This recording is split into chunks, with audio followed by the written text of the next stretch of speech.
قرآن بتاتا ہے وَإِن مِّن شَيْءٍ إِلَّا يُسَبِّحُ بِحَمْدِهِ وَلَٰكِن لَّا تَفْقَهُونَ تَسْبِيحَهُم۔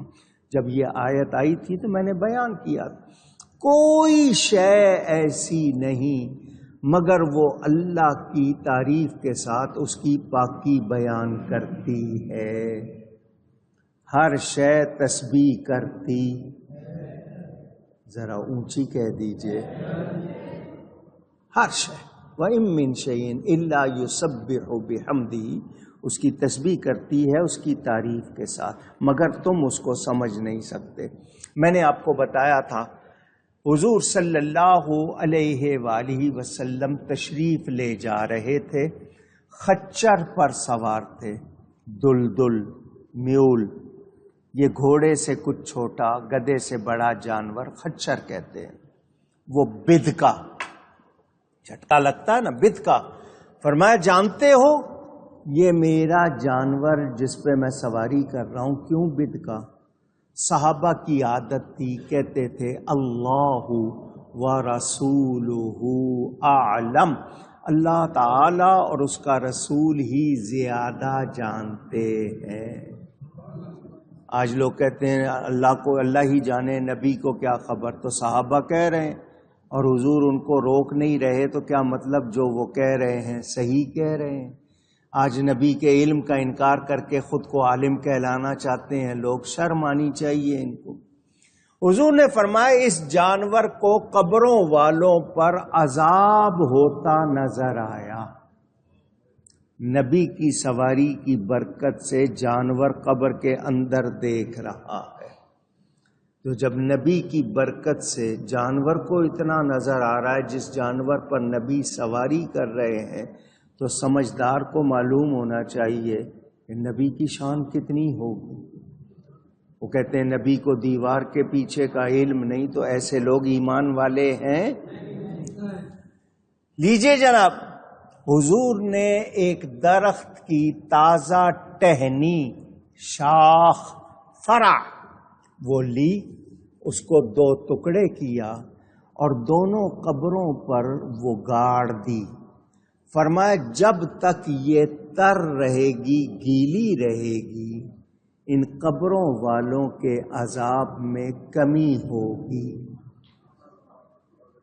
کیا فرمایا؟ جب تک یہ شاخ تر رہے گی، گیلی رہے گی۔ کیا مطلب؟ کہ جب تک وہ گیلی رہے گی اس میں زندگی رہے گی، اور ہر شے اللہ کی تسبیح کرتی ہے، تو وہ شاخ جب تک تسبیح کرے گی اس قبر والے کو فائدہ ہوگا۔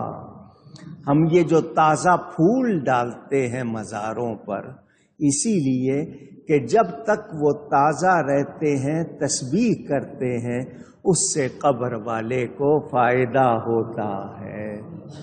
سمجھ آ گئی؟ کچھ لوگ نرم سے پودے لگا دیتے ہیں قبروں پر، ایسی لمبی جڑوں والے نہیں، چھوٹے چھوٹے پودے لگا دیتے ہیں، گھاس لگا دیتے ہیں کہ جب تک وہ تسبیح کرتی ہے قبر والوں کو، اونچی کہیے، کیا ہوتا ہے؟ کیونکہ وہ تسبیح کرتے ہیں۔ جب وہ سوکھ جائیں گے ان کی تسبیح ختم ہو جائے گی۔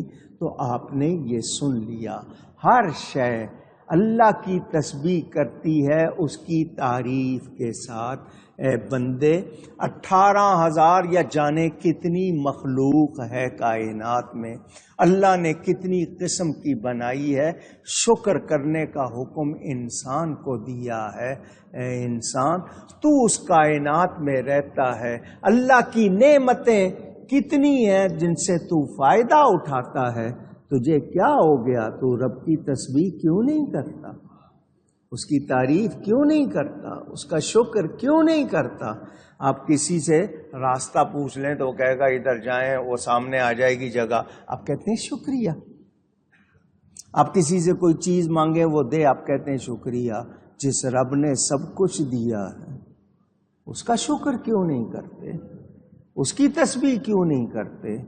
اور اس کا وعدہ ہے لَإِن شَكَرْتُمْ لَأَزِيدَنَّكُمْ، تم شکر کرو گے تو نعمت زیادہ کر دوں گا۔ فائدے ہمارے، ہمیں ہی انعام، اور ہم آگے سے کہیں کہ نہیں ہمیں ضرورت نہیں ہے، تو پھر کیا ہوتا ہے؟ پھر نتیجے آپ کے سامنے، یہ بیماریاں، پریشانیاں، مشکلات جن کو ہم خود دعوت دے دیتے ہیں، پھر وہ ہمارا وقت جو نیکی میں گزرنا چاہیے تھا، جو تسبیح میں گزرنا چاہیے تھا، وہ پیسے جو سچ اور سچائی میں خرچ ہونے چاہیے تھے، پھر وہ تکلیفوں پہ، پھر ڈاکٹروں کو دو، پھر فیسیں دو، پھر یہ کرو۔ تو اے انسان شکر گزار بن اور تسبیح کرنے والا بن، غافل مت بن۔